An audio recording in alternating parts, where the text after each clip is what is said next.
Hey, what's up, everybody? Of course, I go by the name of King Von Jr. As you can see on the bottom of the screen, I'm the host of the Victorious Ones podcast. Once again, as I've said before, this is the place to be where I share my perspective, from when it comes to gaming, comics, sports, movies, etc. And so, of course, I like to give my review of Doctor Strange 2, Multiverse of Madness, and of course, by the way, all my information as far as social media is going to be at the bottom of the screen for those that are watching on YouTube. Of course, to follow, make sure to like and subscribe as well. And so I know it's been a minute, but here I am when it comes to the review of Doctor Strange 2, Multiverse of Madness.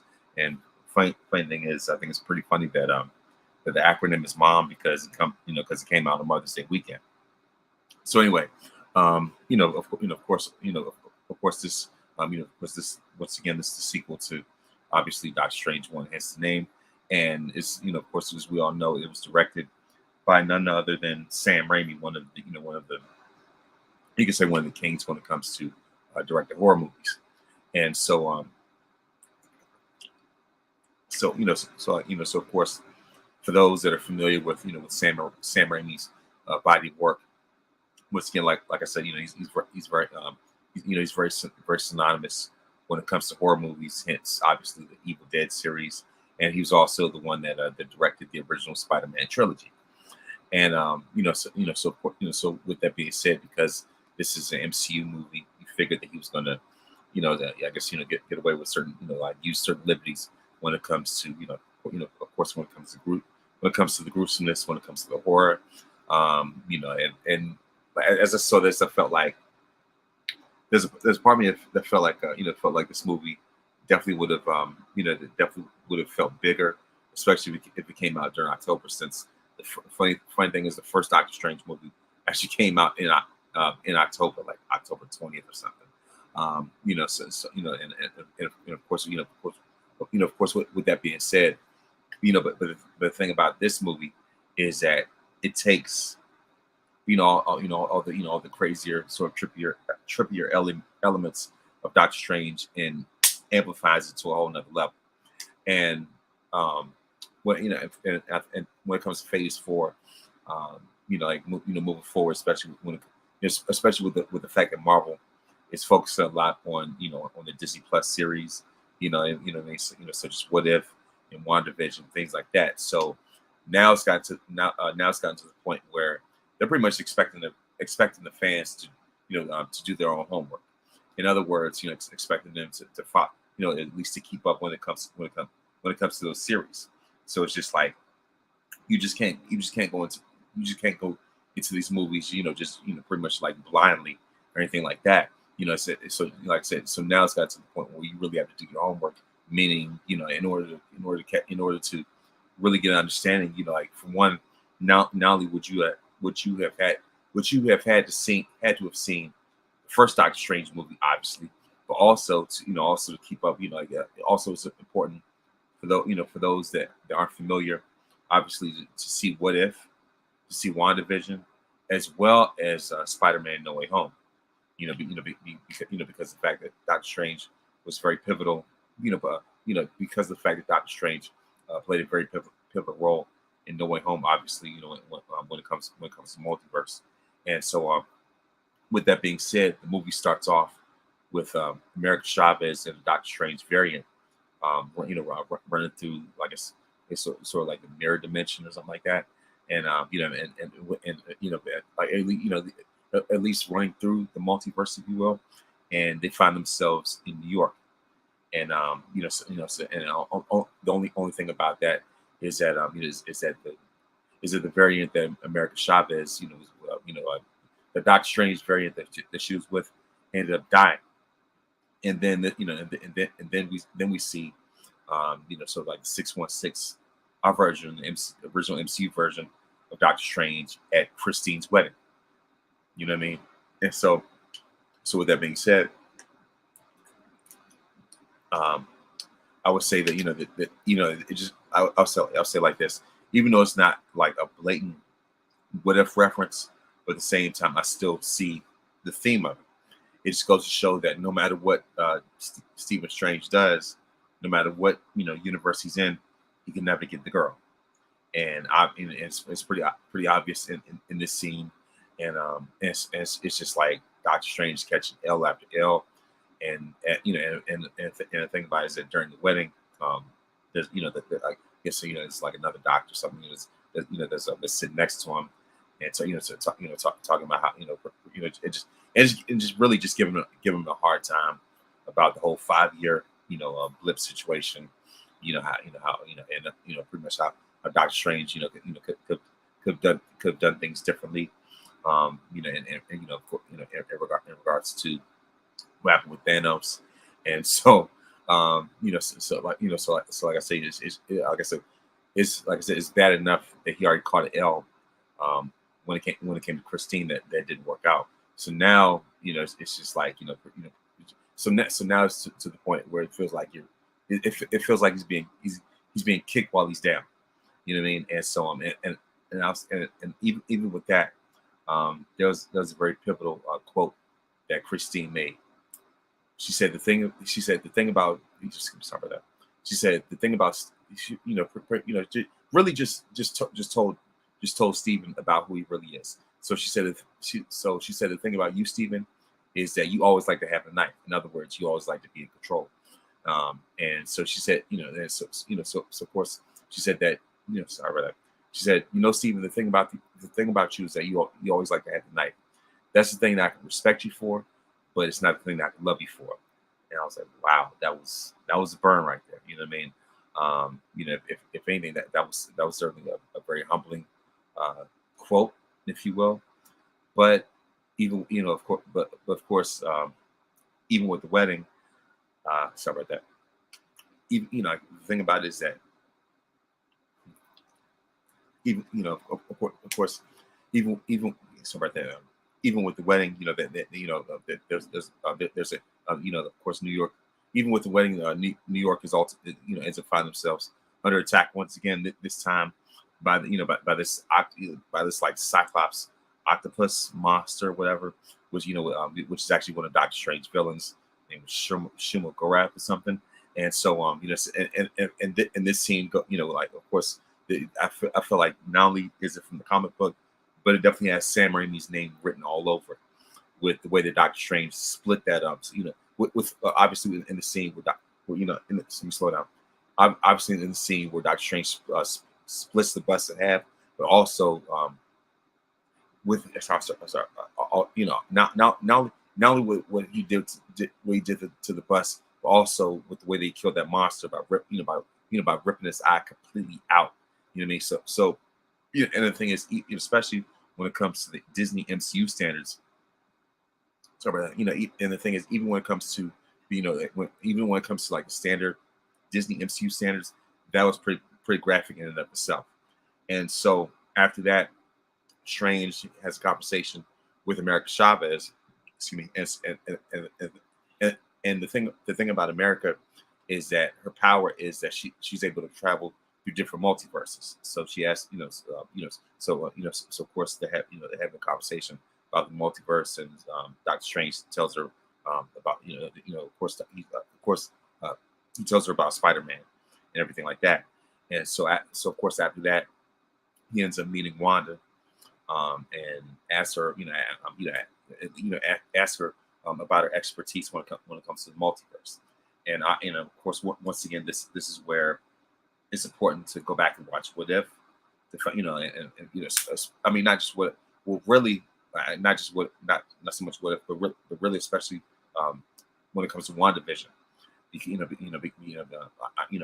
of course, because at the end of that, at the end of that series, Wanda's reading that book, like it has like the dark hold or whatever, and so during her conversation with Strange, another huge quote that comes to this movie, Wanda brings up how when Doctor Strange breaks the rules of multiverse, he's seen as a hero, but when she breaks the rules, she's seen as an enemy.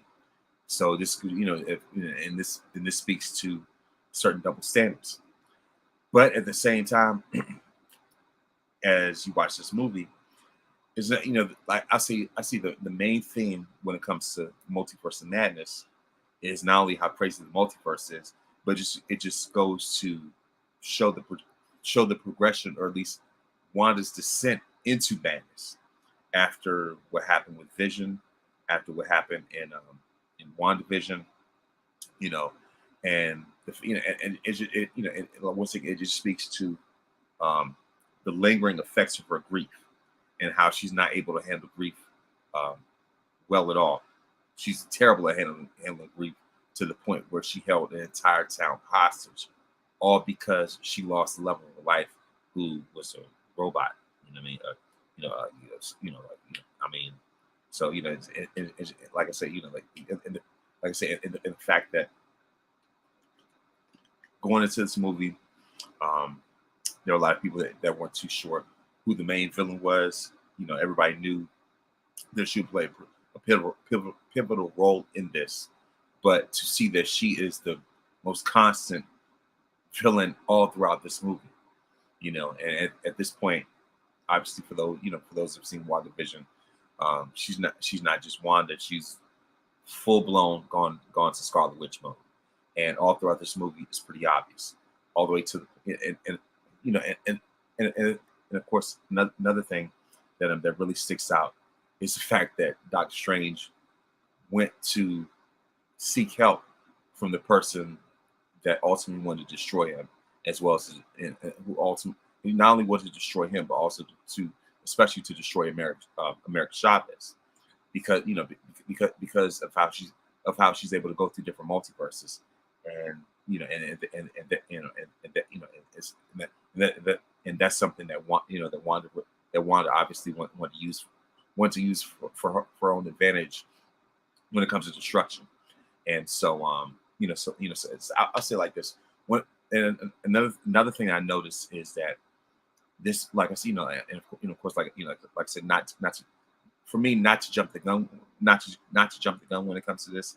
I noticed that if really this movie is more so focused on I feel like this. I feel like Scarlet Witch really carried this movie, and in the sense that a lot of excuse me, sorry about that. And I feel like she really carried a lot of this movie in the sense that a lot of the focus was on her, and so the common theme is I said like this, I'll say like this, pretty much the common theme throughout this movie was to make sure that America, that America Chavez would not end up being captured by Wanda, even though she ultimately was at the end. But of course, but sorry about that.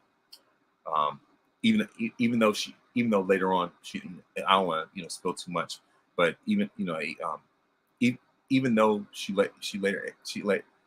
me slow down. Even though she later ends up getting captured, the thing is she didn't get killed though. I guess really sort of pretty much jumping the gun in this situation, and so I say like I say like this. The thing about this movie is not only does it amplify Strange's character flaws, but it also amplifies Wanda's character flaws. And the part where it really gets sort of graphic horror movie like is the scenes later on when they were at least the scenes later on when they go into a specific sort of a Doctor Strange timeline, which introduces obviously not only does it reintroduce Mordo, but but eventually introduces Professor Xavier, Reed Richards, Captain Carter from What If. In that universe, Captain Marvel was actually the mom Maria Rambeau instead of Monica Rambeau, and the way that I'll say like in the way that the variant Wanda just takes him out piece by piece, you know what I mean? And I'll say like that was the most gruesome part of it, and with the way that she killed Professor Xavier, I was like, wow, you know what I mean? And my thing about that is that I hope this is not a one-off when it comes to Professor X, when it comes to Reed Richards, especially when it comes to John Krasinski, because the thing is, John Krasinski is for the most part, everybody's sort of like a fan cast choice when it comes to playing Reed Richards, Mr. Fantastic. So I'm hoping that this is not Marvel's way of just trolling everybody, just saying like, hey, you want it's I hope it's not Marvel's way of saying, hey, you want Fantastic Four so bad, here you go. Now just leave us alone. Hope it's not their way of saying, oh, you want X-Men so bad, here you go, leave us alone. Now, however, I will say this. I'm hoping that in the future, whenever the time is right for them to reintroduce, whenever it's time for the MCU version of X-Men, I would hope that they bring in James McAvoy, because because even with the Patrick Stewart reveal, and by the way, shout out to them for using the classic yellow 90s X-Men wheelchair. But the thing is, even with that, you can tell it's just like, what, he's been through it. You know what I mean? So now it's time, when it comes to the MCU, it's time for them to really pass the torch and move on in another direction. And the thing is, I'll say it like this. It certainly does, certainly does go more into the multiverse direction. So of course, I'll say it like this. My thing is, I want to see what type of impact that it has when it comes to future movies like Thor: Love and Thunder. I wonder, what type of impact multiverse has when it comes to Jane Foster. So I don't know if it's gonna be, as far as Jane Foster, I don't know if that's gonna be the same one from the first two. I don't know if that's gonna be the version of Jane Foster from the first two Thor movies, or if this is just gonna be a variant of it. And of course, by the way, shout out to Loki for the variant, the introduction of variants and everything like that. And like I said, I guess I'm pretty much like sort of like jumping all over the place when it comes to my review. And another thing I wanted to point out, by the way, when it comes to Doctor Strange 2 being directed by Sam Raimi. For those who are familiar with Sam Raimi's work, wherever Sam Raimi is, Bruce Campbell's going to follow. And for those that are not familiar, Bruce Campbell was the guy that starred in Bruce Campbell was the guy that starred in the Evil Dead movies. He was Ash Williams. You know what I mean? And so, and the reason why I point that out is because I found out in real life him and Sam Raimi are best friends. So whatever for the most part, whatever project Sam Raimi directs, he's gonna put Bruce in there. Whether it was Evil Dead or obviously the original Spider-Man trilogy, he played different roles in that, and this is no different. And like I said, once again, shout out, of course, once again, a shout out to Sam Raimi, shout out to Sam Raimi. Sorry about that. Shout out to Sam Raimi for putting Bruce, for giving us another Bruce Campbell appearance. And so, and the thing is, even with that part, I'll admit I thought it was pretty funny. So at least for me, I guess this is pretty minor, but there's a part of me that wishes that since it was multiverse, I wish that there was a way that they could have put Bruce Campbell in there as Ash from Evil Dead. So especially considering that that there are a lot of horror elements in Doctor Strange 2. So why not throw Ash Williams in there to kill off a bunch of zombies and things like that? And speaking of and of course, speaking of zombies, shout out to What If, because of the fact that that Doctor Strange variant that was in the beginning of the movie, he ends up becoming a zombie. He ends up becoming a zombie that Doctor Strange himself controls at the end of the movie in the final battle against Scarlet Witch. And so, and of course, not only that, but also another what if shout out is that they actually put in the evil Doctor Strange from the What If series to go 1-on-1 against the original Doctor Strange. So, and it's just, and another thing that this shows is that no matter what universe he's in, there's always some, everybody's got some type of problem with it, and so, and but I'll say it like this. Even with his character flaws, that still did not stop him from doing his best to to at least fix fix the messes that he made. Whereas where whereas when it comes to Wanda, she just she just has a way of of just letting grief just consume her and destroy her to the point where even when it comes to her fantasy kids that are that are in her multiverse, whatever universe that she made, even when it came to that, it got to the point where she was just so consumed by the evil that she was unrecognizable to them. They were terrified of her, and so there was even a point where Wanda had to face herself. You know, so and pretty much the common theme when it came to this for both Strange and Wanda is that they each had their own variants that they had to battle. So I'll say it like this: when it comes to, like I said, when it comes to this movie, comparing it to the first one, it's kind of hard to really compare. When it comes to just strictly a Doctor Strange centered movie, I'll give the edge to the first one. But when it comes to more so the MCU movie, that just dives deeper into multiverse cosmic stuff, I give this the advantage. But this movie, Doctor Strange 2, might as well be might as well be called I guess like Scarlet Witch Multiverse of Madness, because of the fact that she was and by the way, shout out to Elizabeth Olsen for the way by the way, shout out to Elizabeth Olsen for the way that she portrays this character, And by the way, shout out to Benedict Cumberbatch as well. And especially when it comes to Marvel, they have a way of just having the perfect casting, and just and the way that he portrays Strange, it's like it's destined for him to play this part. Just like with Liz Olsen, it's almost like destined for her to play this part of Scarlet Witch, and she just, like I said, she embraces this role. She has carried this role. In my estimation, I feel like she ultimately even carried the movie in and of itself. And and I just noticed there's another what if Easter egg that I thought about in the Doctor Strange episode where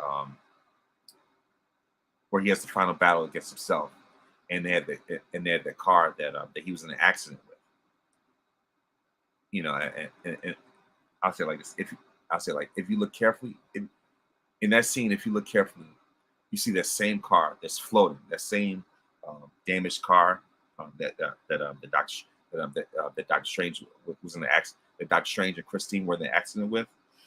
That same car is in that movie, and it's like floating around, and it's and the thing is, with the way the special effects were, which is out of this world. It was like one of the craziest movies I'd ever seen, and